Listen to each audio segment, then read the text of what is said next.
নমস্কার, আমি ঋতুপর্ণা। আজ আপনাদের শোনাবো রাখি পূর্ণিমার কিছু অলৌকিক তথ্য ও পৌরাণিক কাহিনী। প্রথম গল্প ইন্দ্রদেব ও রক্ষা সূত্রকে কেন্দ্র করে। অনেক আগে দেবতা ও অসুরদের মাঝে এক ভয়ঙ্কর যুদ্ধ চলছিল। বারবার হারছিলেন ইন্দ্রদেব। তখন তার স্ত্রী শচীদেবী ঋষি ব্রহ্মার কাছ থেকে পবিত্র রক্ষা সূত্র সংগ্রহ করে ইন্দ্রের কবজিতে বেঁধে দেন। অবিশ্বাস্যভাবে এরপরেই যুদ্ধ জয় করেন ইন্দ্রদেব। এই গল্প থেকেই জন্ম নেয় রাখি বা রক্ষা বন্ধনের প্রথা, এক টুকরো সুতো যা সুরক্ষা, বিশ্বাস ও আশীর্বাদের প্রতীক। দ্বিতীয় গল্প কৃষ্ণ ও দ্রৌপদীকে কেন্দ্র করে। শ্রীকৃষ্ণ যখন শিশুপালকে বধ করেন তখন তার আঙুল কেটে যায়। দ্রৌপদী সাথে সাথে নিজের শাড়ির এক টুকরো ছিঁড়ে কৃষ্ণের আঙুলে বেঁধে দেন। কৃষ্ণ প্রতিজ্ঞা করেন, এই ঋণ আমি কখনোই ভুলব না। এই প্রতিজ্ঞাই পূর্ণ হয় কৌরবদের সভায়, যখন কৃষ্ণ অসীম শাড়ি দিয়ে দ্রৌপদীকে রক্ষা করেন। এই গল্পে রাখি মানে শুধু সুতো নয়, এক গভীর আত্মিক বন্ধন।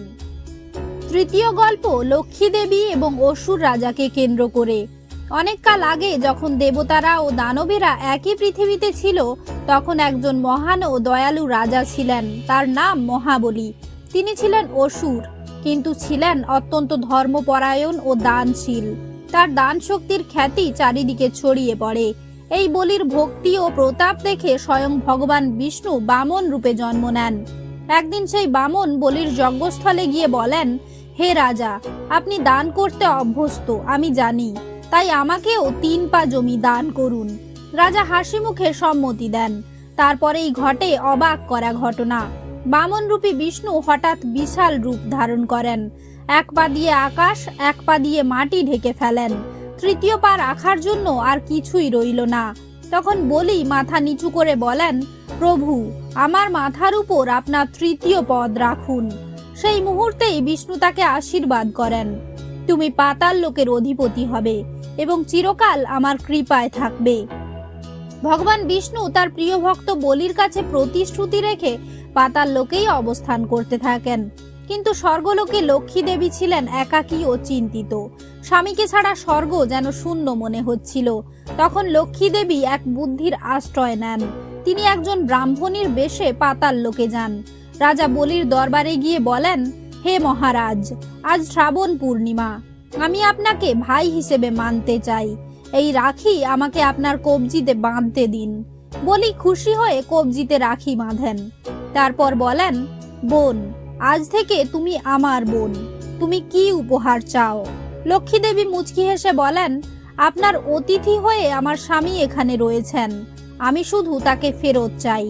রাজা বলি স্তব্ধ হয়ে যান। তিনি বুঝতে পারেন এই ব্রাহ্মণী কেউ নয়, স্বয়ং দেবী লক্ষ্মী, আর তার অতিথি সেই বামন আসলে ভগবান বিষ্ণু। বলি প্রতিজ্ঞাবদ্ধ ছিলেন। তিনি বলেন, আপনার প্রার্থনা পূর্ণ হবে। আমি আপনার ভাই হতে পেরে নিজেকে ধন্য মনে করছি। এভাবেই বিষ্ণু স্বর্গলোকে ফিরে যান লক্ষ্মী দেবীর সঙ্গে। এই গল্প আমাদের শেখায়, ভক্তি কখনো বৃথা যায় না। বুদ্ধি যদি হয় পবিত্র আর সম্পর্ক যদি হয় হৃদয় থেকে, তবে তা চিরস্থায়ী হয়।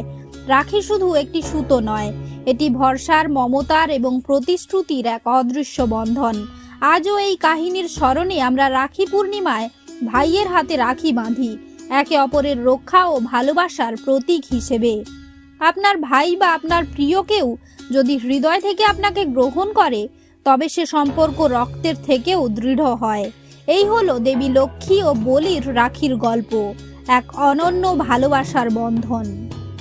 আজকের দিনে বোন ভাইয়ের হাতে রাখি বেঁধে বলে, তুমি আমার রক্ষক হও, আর ভাই উত্তর দেয়, সব সময় তোমার পাশে থাকবো। পশ্চিম ভারতে এই দিন পালিত হয় সমুদ্র পূজার মাধ্যমে।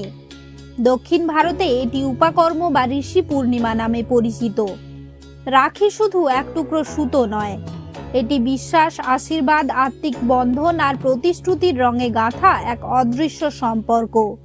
তাই যখন রাখি পরেন বা রাখি পরান, মনে রাখবেন, আপনি যুগে যুগে বহমান এক মহৎ সংস্কৃতির উত্তরাধিকার বহন করছেন।